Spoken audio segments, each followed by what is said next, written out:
Now, before I begin the story, I would like to say one thing, and that is that I did not bring revival to Lewis. It has grieved my heart again and again to read articles about the man that brought revival to Lewis, notices on church boards, come and hear the man that brought revival to Lewis. My dear people, it's not true. I don't carry revival about with me in my pocket.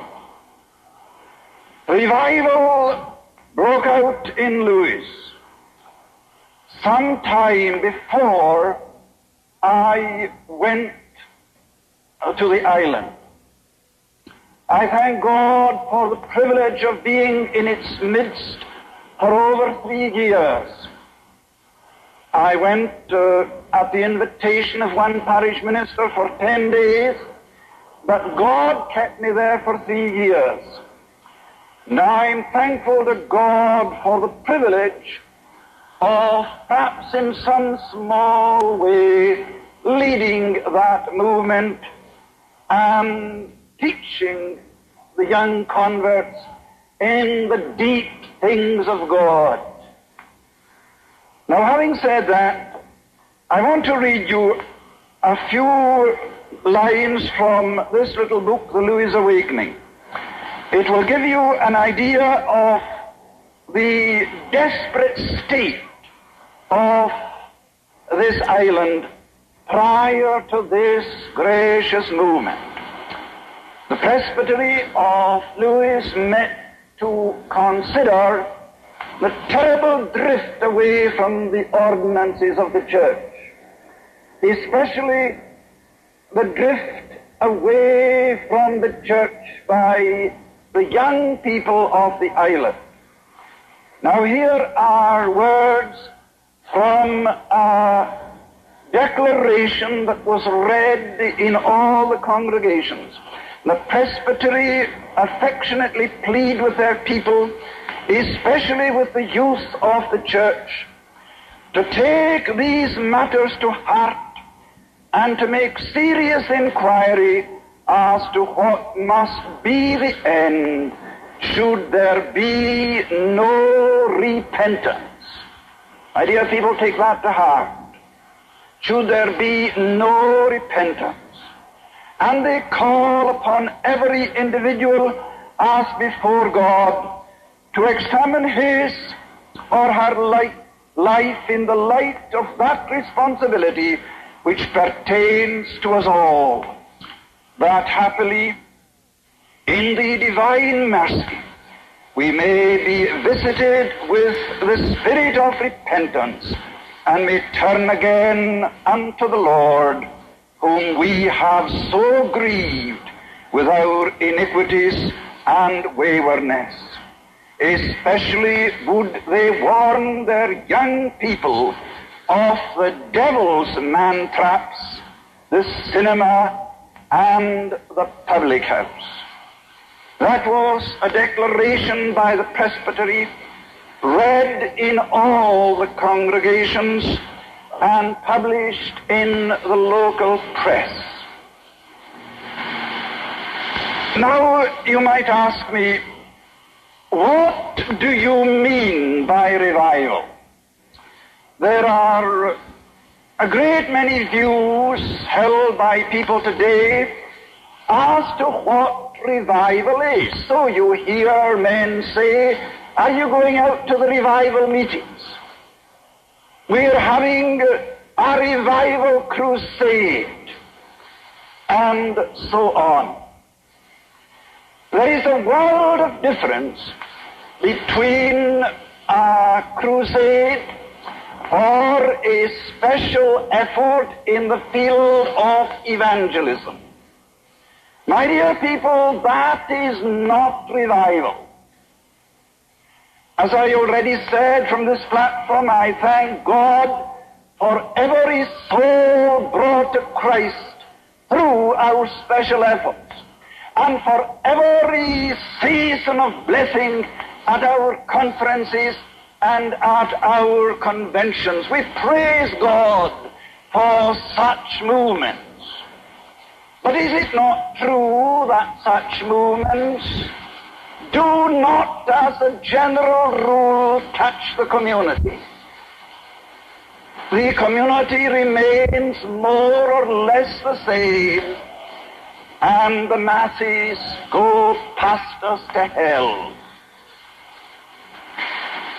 But in revival, the community suddenly becomes conscious of the movings of God beginning among his own people.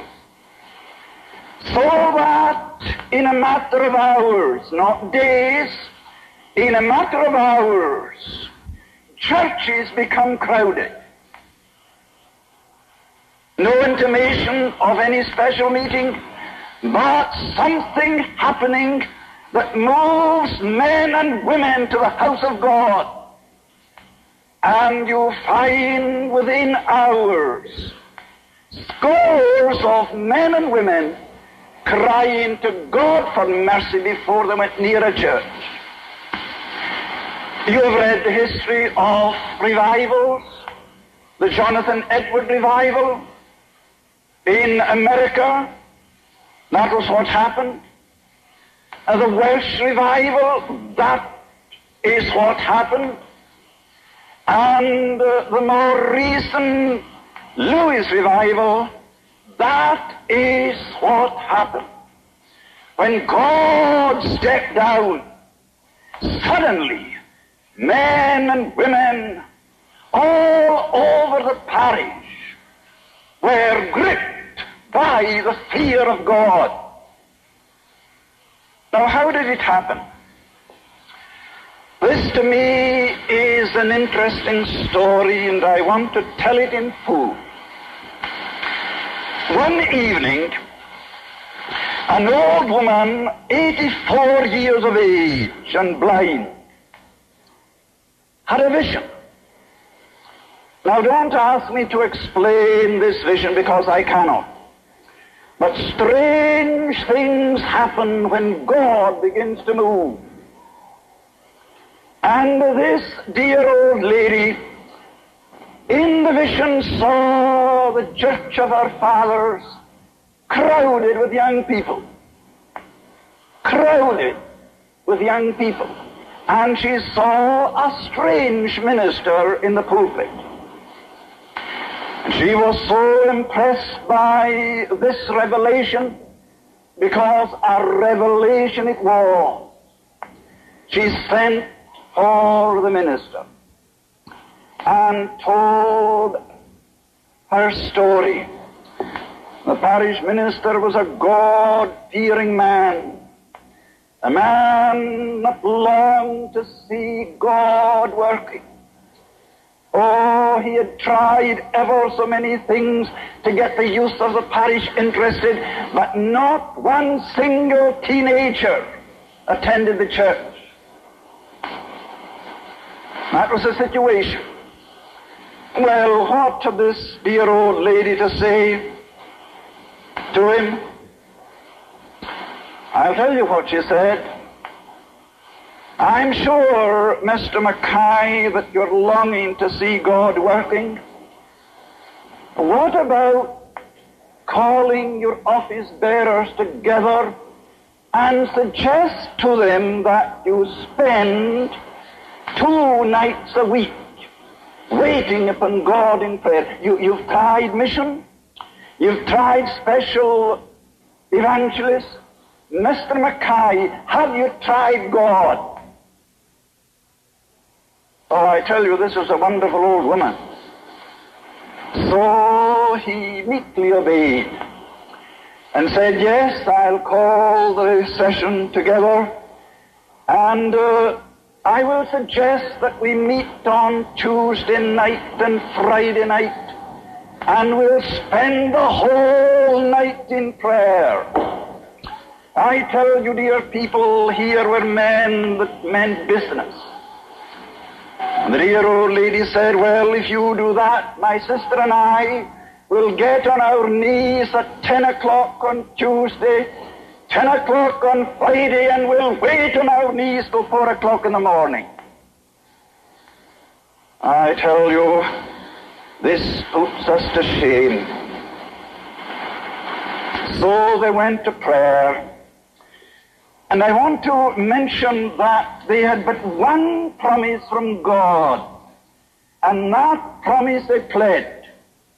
I will pour water on him that is thirsty, floods upon the dry ground. That's God's promise. And in their prayers, according to the minister, they would say again and again, God, you're a covenant-keeping God. And you must be true to your covenant engagements. The praying and the meetings continued for several months, until one night a very remarkable thing happened. They're kneeling among straw in the barn of a farmhouse, when suddenly one young man rose and read part of Psalm 24. Who shall ascend the hill of God? Who shall stand in his holy place? He that hath clean hands and a pure heart, who hath not lifted up his soul to vanity, nor sworn deceitfully, he shall receive the blessing of the Lord. And he shut his Bible, and then looking down at the minister and at the other men who were kneeling there, he said this, rather crude words, not so crude in Gaelic, but this is what he said. Brethren, it seems to me just so much humbug to be praying as we are praying, to be waiting as we are waiting, if we ourselves are not rightly related to God. Oh, my dear brethren, let's take that to heart. He began to pray, God, are my hands clean? Is my heart pure? And that dear man got no further.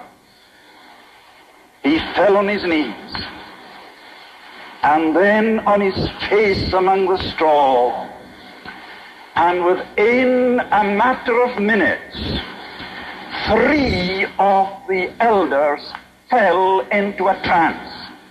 Now, please don't come to me at the end of this meeting and ask me, what did I really mean by men falling into a trance? I cannot answer that question. All that I know is this, that when that happened in the barn, now it happened in the Jonathan Edward Revival, remember that? Not peculiar by any means to Lewis. It happened in America. It happened in the 59 revival in Wales. Not the 1900 revival, but the 59 revival. But this I can say, the moment that happened in the barn, a power was let loose in Barvas that shook the whole of Lewis. I say shook Lewis. God stepped down. The Holy Spirit began to move among the people. And the minister, writing about what happened on the following morning, said this, you met God on meadow and moorland. You met him in the homes of the people. God seemed to be everywhere. What was that? Revival. Revival. Not an evangelist, not a special effort, not anything at all organized on the basis of human endeavor. but an awareness of God that gripped the whole community, so much so that work stopped. What was happening? The people were meeting in groups. Young men would gather in a field and begin to talk about this strange consciousness of God that had gripped the community. In a matter of days, I received a letter inviting me to the island. I was at that time in the midst of a very gracious movement on the island of Skye. It wasn't revival, but men and women were coming to Christ.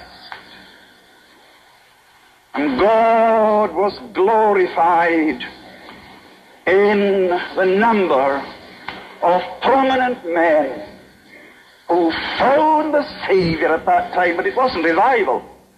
I imagine that in Canada or in America they would refer to it as a big revival.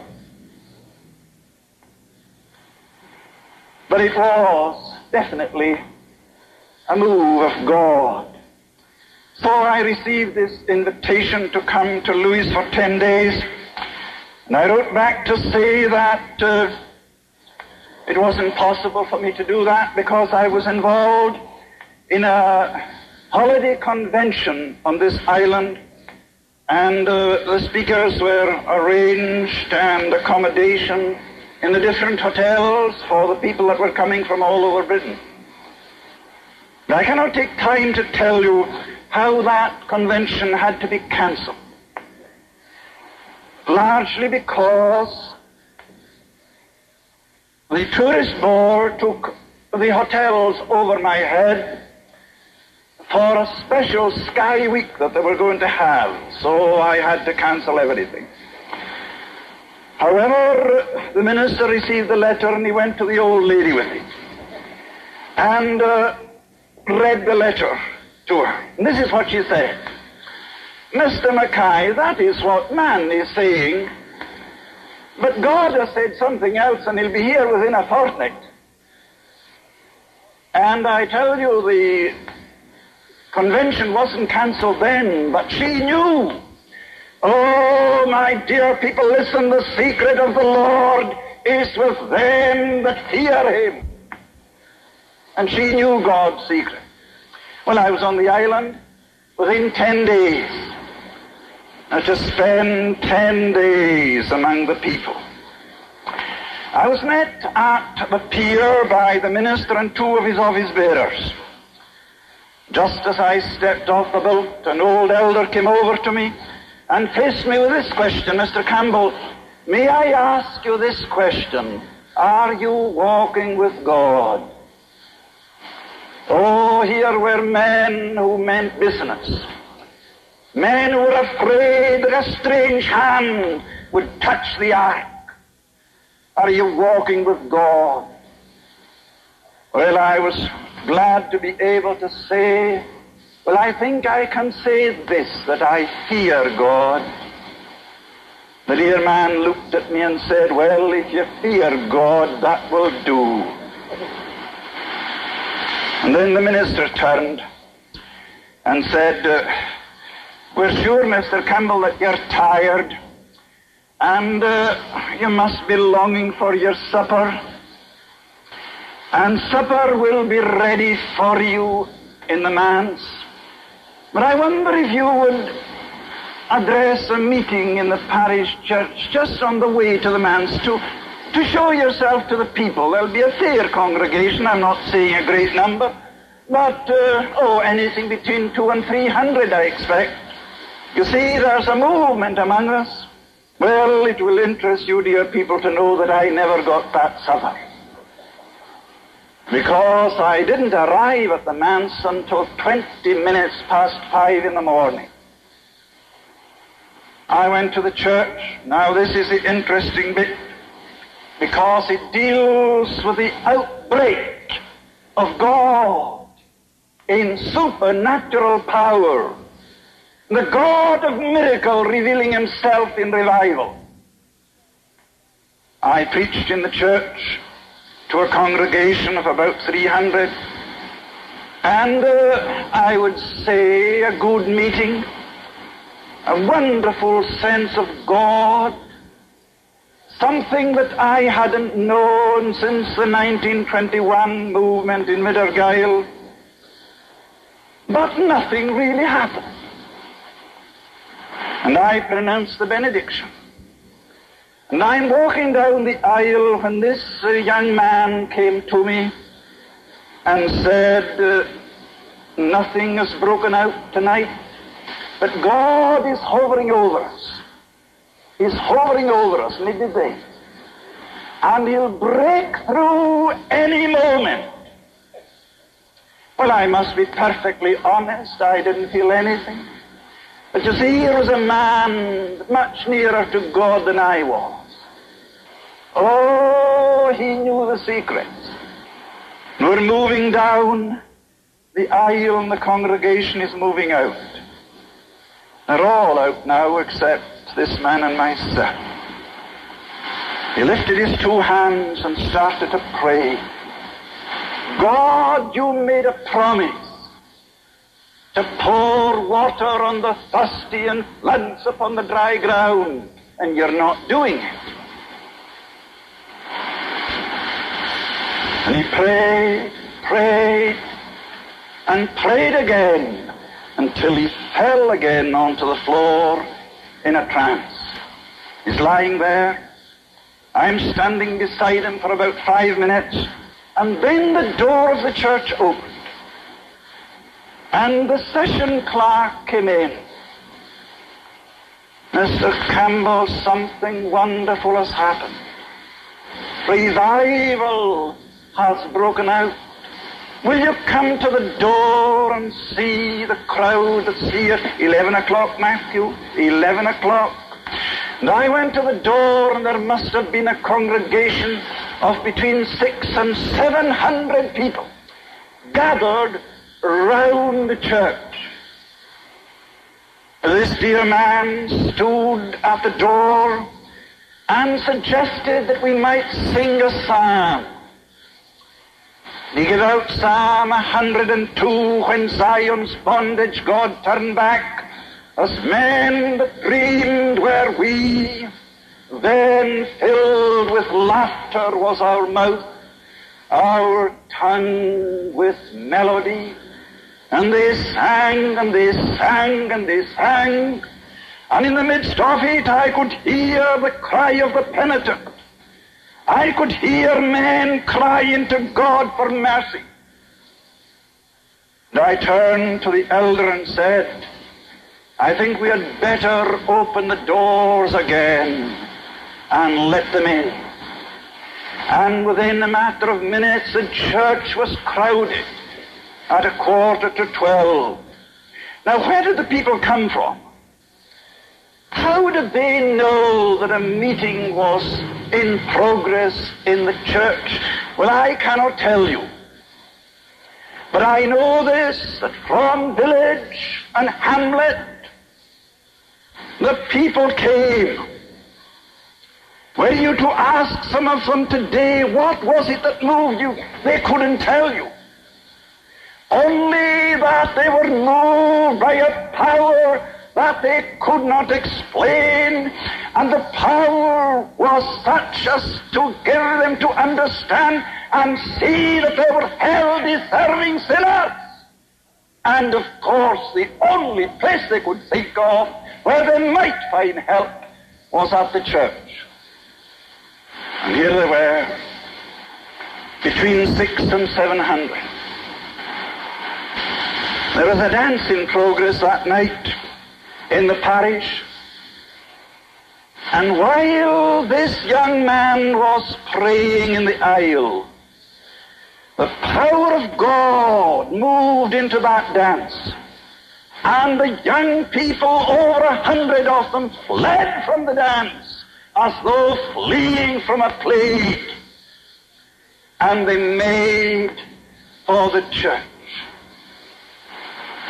And I endeavored to get up into the pulpit, I found the way blocked with young people who had been at the dance. When I went into the pulpit, I found a young woman, a graduate of Aberdeen University, who was at the dance. And she's lying on the floor of the pulpit crying, "Is there mercy for me? Is there mercy for me? Is there mercy for me?"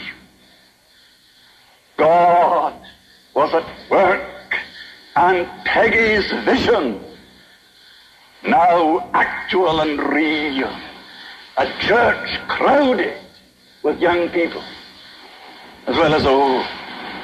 Well, that meeting continued until 4 o'clock in the morning. As I was leaving the church, a young man came to me. Oh, he's not a Christian, but he's a God-fearing young man, and told me this story. "Mr. Campbell, there must be anything between 200 and 300 people at the police station. They're gathered there, and some are on their knees." Now, I can't understand this. Now, he wasn't in the church, you see. But here, a crowd of men and women from a neighboring village, 5 and 6 miles away, were so moved by God that they found themselves moving to the police station because the constable there was a God-fearing and well-saved man. And just next to the door, Peggy's cottage. They were there, and this young man begged of me to go along to the police station. And I went along, and I shall never, never forget what my ears heard and my eyes saw that morning. Young men were kneeling by the roadside, I think just now of a group of half a dozen. One of them under the influence of drink, and his old mother kneeling beside him and saying, "Oh, Willie, Willie, are you coming at last? Willie, Willie, are you coming at last?" And Willie today is the parish minister of Ulgin. And from the group of young men who sought the Lord that night, there are 9 in the ministry today. God moved. My dear people, that's revival. That's God at work. And I make bold to say in passing, that is the crying need of the Christian church in Canada today. Not this effort and that effort, on the basis of human endeavor, but a manifestation of God that moves sinners to cry for mercy before they go near a place of worship. My dear people, that was how it began then. That was how it began. And then it leapt over the bounds of the parish to neighboring parishes. We are now addressing meetings through the day. We're addressing meetings right through the night. I can remember once, within 24 hours, addressing 8 meetings. Crowded churches 5 times. Twice out in a field, once down at the shore, where men had come across a loch there, old men, and they were so moved that night.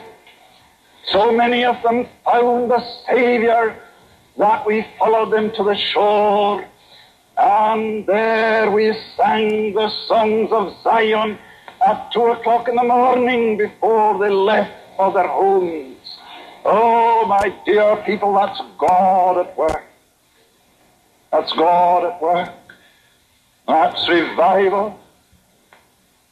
I remember one night a man coming to me and saying, "Would it be possible for you to visit our parish? Well, I said, it all depends on when I could visit the parish. I think it would be possible for me to go if you could have me between 1 and 2 o'clock in the morning.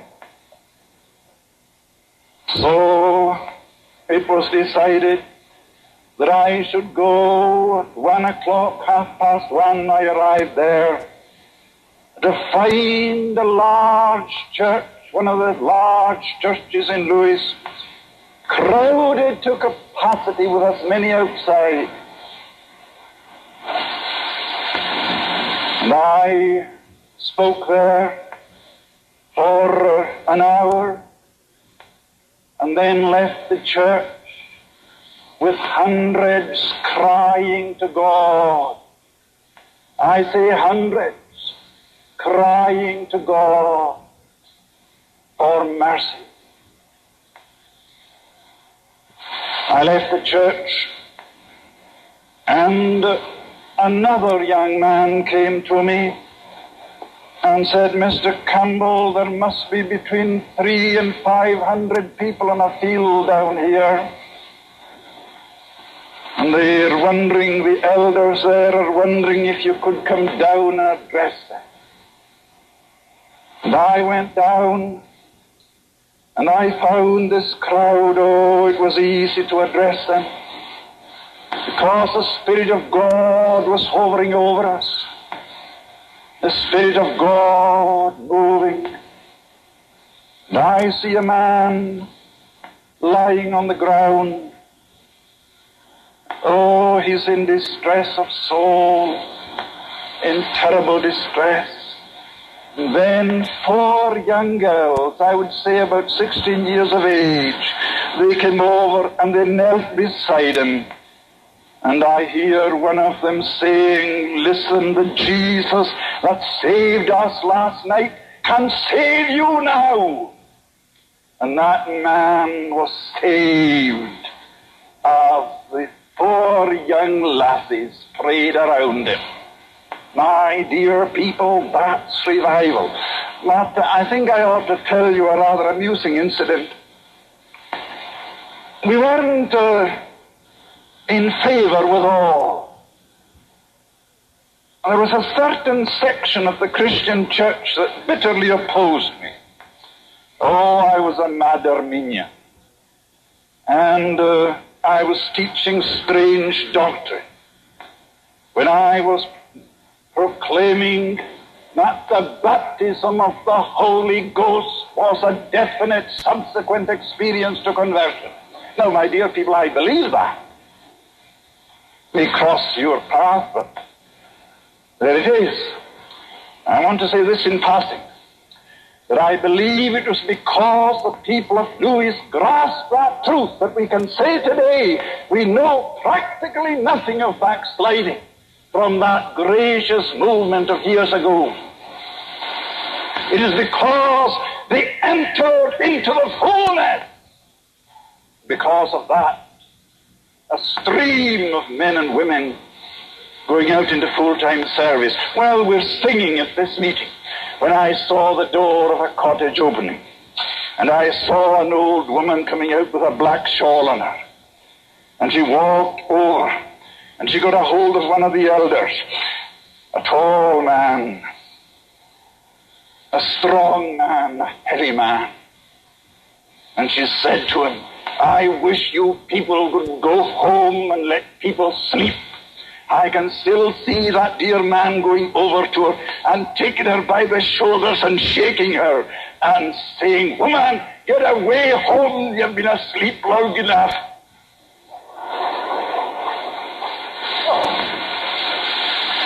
But from that meeting, I went back to Barvas. And when we arrived at the manse, the minister was with me. We found an elder waiting us to say that a farmer was in great distress of soul. Now, this man hadn't been near a church for 12 years. He just lived for his cattle and horses. He lived for the earth. But he had a godly wife. and a godly daughter. And they were concerned about him. They invited me prior to this incident to the farm, and I spoke to the old man, and he said, "Oh, well, I may turn up at the church sometime." A day or two after that, he was seen walking down the road to the church, and one of the elders said that he thought the suit he had on was the suit that he married in. It wasn't certainly a modern one. He went to the church at any rate, and the church was so crowded that he had to sit on the pulpit steps just quite near to me. And God spoke to him. Oh, he was in a fearful state, crying and repeating, "God, hell is too good for me. Hell is too good for me." Oh, that we could see conviction. That is one thing that I've been crying for after this conference. That conviction of sin that'll get men and women prostrate in the presence of God. Oh, give it to us. Give it to us. But that night, after being at this field meeting, I, along with the elder and the minister, went to the farm. We found every room in the farmhouse packed with people praying. Oh, they were praying for the farmer. They were afraid that he would go mental. So I said to the wife, "Where is Donald?" "Oh, he's down in the room there. He's in a terrible state. Oh, that God may have mercy on the mighty sinner." Oh, she was speaking truth. May God have mercy on the mighty sinner. So we went down the passage, and she gently opened the door, and there's a farmer on his knees. And again he kept repeating, "God, can you have mercy on me? Can you have mercy on me? I seem to feel that hell is too good for me." And there he is. We're standing at the door. He's quite unconscious of us being there. And then the wife spoke. Now, you needn't laugh at this. I'm just stating a fact. The wife spoke. And this is what she said. "There's the mighty sinner, and may he take his tummy full of it." Oh, that wasn't the word she used. "May he take his tummy full of it." What does she mean? Oh, she was crying to God that God would so shake him out of his sin that his experience of God would be real. Let him stew in his conviction, in the words of Mary Morris. Let them stew in their conviction. Leave them there. Oh, how often I heard her say that during the U.S. Revival. Leave them there. Let God deal with them. Know that I sometimes feel, dear people, that we take things out of the hand of God by our counsel. Oh, that we might get to the place where with implicit confidence in God we leave the work to Him. The following night, he asked for a meeting in the house. In the morning, God met with him in a glorious deliverance, and he asked for a prayer meeting. Do you know that out of that prayer meeting there are 4 ministers in the church today? Donald MacLeod's prayer meeting. Well, now, I could go on talking to you about incidents and how it began.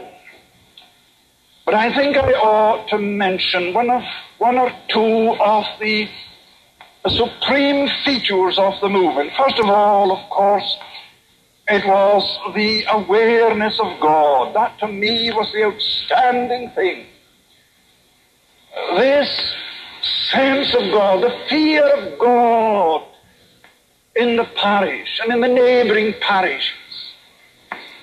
You could speak to any person, and you would find them thinking about God and crying for mercy.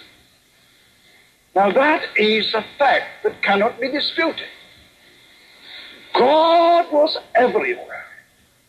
And because of this awareness of God, the churches were crowded.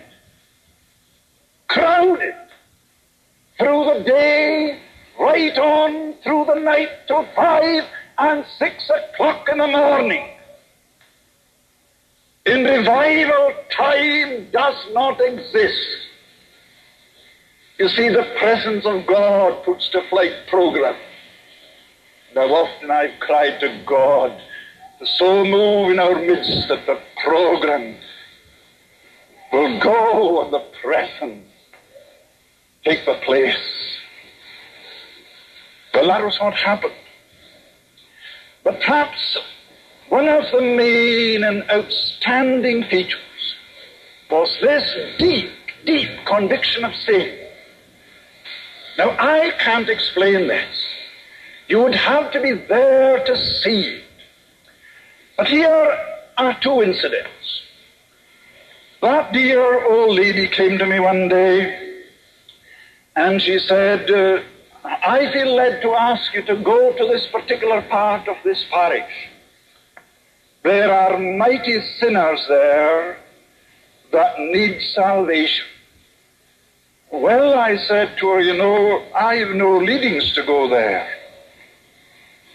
There are men there that are bitterly opposing me, and I don't suppose I could get any place to hold a meeting.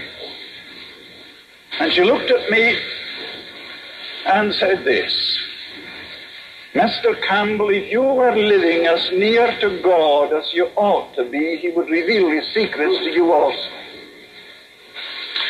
And I took that as a rebuke, and I went back to the manse and I said to the minister, I think we ought to spend the morning with old Peggy and wait upon God with her in the room. So she agreed, and she and her sister knelt with her in their little room. And that dear woman began to pray. And I can give you her prayer. Lord, you remember the conversation we had this morning at 2 o'clock. And you told me you were going to visit this part of the parish with revival. And I've just spoken to Mr. Campbell about it, but he's not prepared to think of it. You better give him wisdom, because the man badly needs it.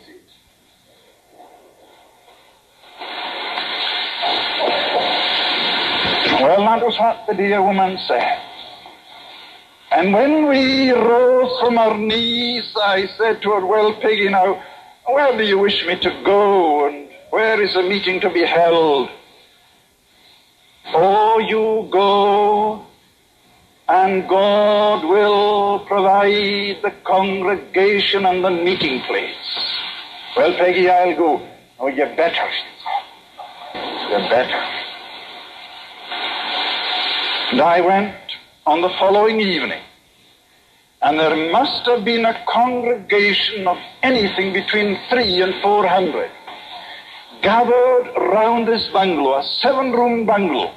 And the bungalow was so packed, and so many young people anxious to be in, that the man of the house, who wasn't a Christian, but a God-fearing man, suggested that they should get into the beds in rows of 3s, take off their shoes, and pack themselves like herring.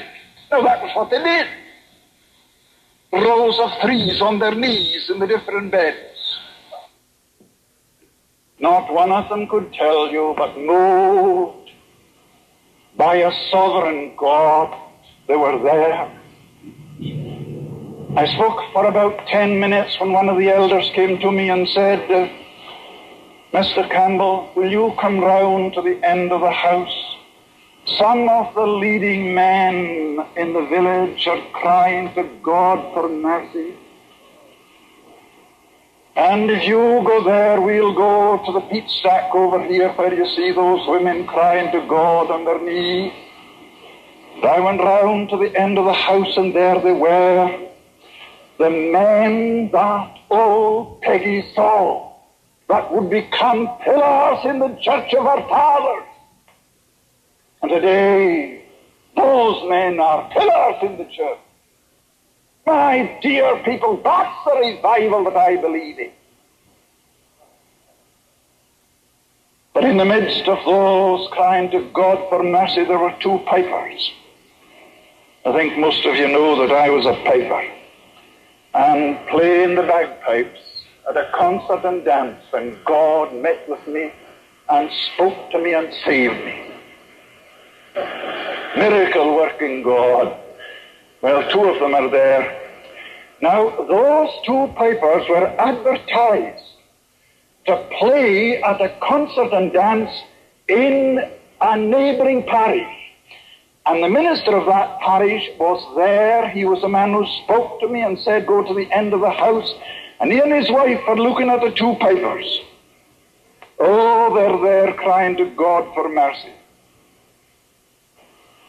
He turned to his wife and he said, look here, we'll go back to the parish and we'll go to the dance. And we'll tell them there what is happening in Barvas. So off they went 15 miles, arrived when the dance was in progress. Went to the door and was met by the son of a schoolmaster. What are you wanting here, Mr. McLennan? Oh, I've just come to the dance. Oh, but we know you haven't come to the dance to dance. But as parish minister, he claimed the right and went in. They're dancing. Then there was a lull. He stepped onto the floor. Young men, young women, I've an interesting story to tell you. The Smith pipers aren't with you. They're not with you. They're crying to God for mercy in Barvas. A stillness. Oh, the stillness of eternity, I'm quoting the words of the minister, came over the dance. And then he said, young folk, listen, I would like you to sing a psalm with me. And I think we ought to sing Psalm 50, where God is depicted as a flame of fire. He began to sing, he's leading it himself. When they came to the second verse, suddenly there was a cry. The young man fell on the floor and began to cry to God for mercy. In 5 minutes the hall was empty. And they're now in 3 buses, coaches that brought young people from other parishes. And they're in the coaches on their knees crying to God for mercy. And listen, the young man who fell on his knees that night was inducted to a parish church just before I came across to Canada. That's God at work. The Spirit of God so moved. The conviction was so terrible that we could only leave them there. I suppose you've read about the most remarkable movement. The Acts of the Apostles repeated again. It's in the village of Arnhem. A young girl who was with you here for several years and came to us last year, she was up there just now, and she was over at the house at Shook when the elder prayed. Now that was what happened about midnight. The situation was difficult. Again, bitter opposition. Bitter opposition. He's teaching error. So it went on. But at midnight, this man got up to pray. And I still recall his words. God, do you know that your honor is at stake? Do you know that you made a promise that you're not fulfilling? Now there are 5 ministers here along with Mr. Campbell. I don't know where any of them stand, not even Mr. Campbell. But if I know anything at all about my own poor heart, I think I can say that I'm thirsty. I'm thirsting for a manifestation of your power. And then, about 1:45 in the morning, he stood up and said this: God, on the basis of your promise to pour water on the thirsty, I now take it upon myself to challenge you to fulfill your covenant engagement. And when that man said that, the farmhouse shook like a leaf. An elder, or rather a minister, said to me, "An earth tremor." I said, "Yes, but I had my own thoughts." And when John Smith stopped praying, I pronounced the benediction and went out of the church to find the whole community alive. The whole community alive. Opposition had fled, and the gracious movement broke out that is spoken of in Scotland today as the Arno Revival. One of the mighty movements in the midst of this gracious visitation. You know that the drinking house was closed that night, and it's never been opened since. Never been opened since. The men who used to drink there and spend the evening there are now praying in our prayer meetings. And one of them is a minister in southern Arabia, Donald MacPhail. Well, I could go on. But that was how the movement began. Conviction, distress of soul, 14 young men standing in a hall discussing the amount of beer that was to be brought to the parish for a dance on Friday. Suddenly one of them turns to the others and says, "Boys, let us increase the amount. I believe that this is the last time that beer is going to come to this parish." Another young man said, "Angus, are you suggesting that the revival is going to come to this godless parish?" I cannot say what is going to happen or what is going to come, but something is happening to me. And that was all that he said. But listen, dear people. 14 young men fell on their knees in front of the public hall and were there for over an hour, and all of them saved. And 11 of them are office bearers in that church today. And that is one community. After that gracious movement, when you couldn't find a single unsaved soul in the parish or in that part of it. My dear people, do you good folk understand what revival means? Have you a conception of what it means to see God working? The God of miracles, sovereign, supernatural, moving in the midst of men, and hundreds swept into the kingdom. Oh, that we might see it, that we might see it. Now, my time's gone. But you ask, now, what are the fruits of it?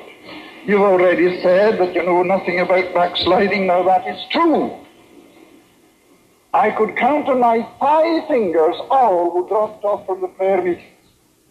You see, in Lewis and in the Highlands generally, they would no more believe that you were a Christian than they would believe that the devil was a Christian if you don't attend the prayer meetings.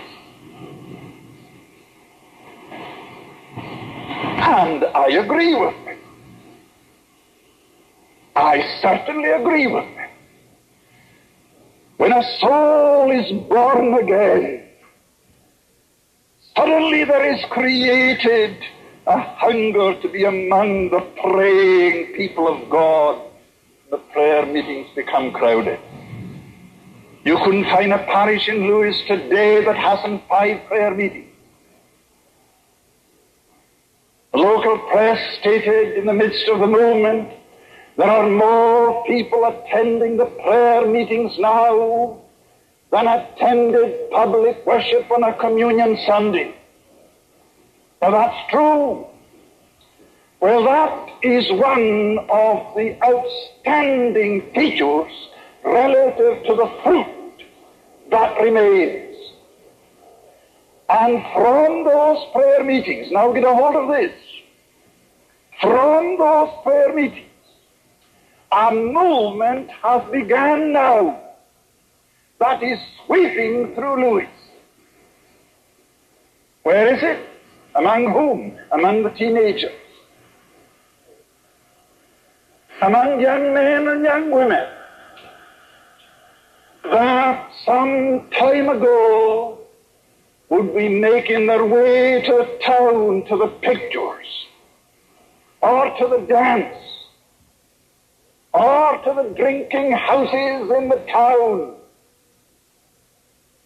But today, in their scores, now I'm not saying it's revival,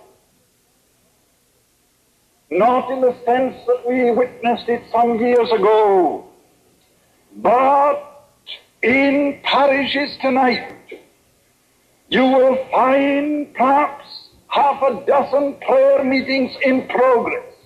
They were in the church, and from the church they go for a bite of supper, and then to houses here and there to wait upon God till 2 o'clock in the morning. And in those prayer meetings, young people, young men and women, teenagers and others, are coming savingly to Christ.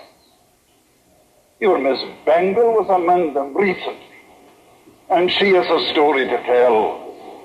Perhaps when she comes back to Prairie, she'll tell you all about it.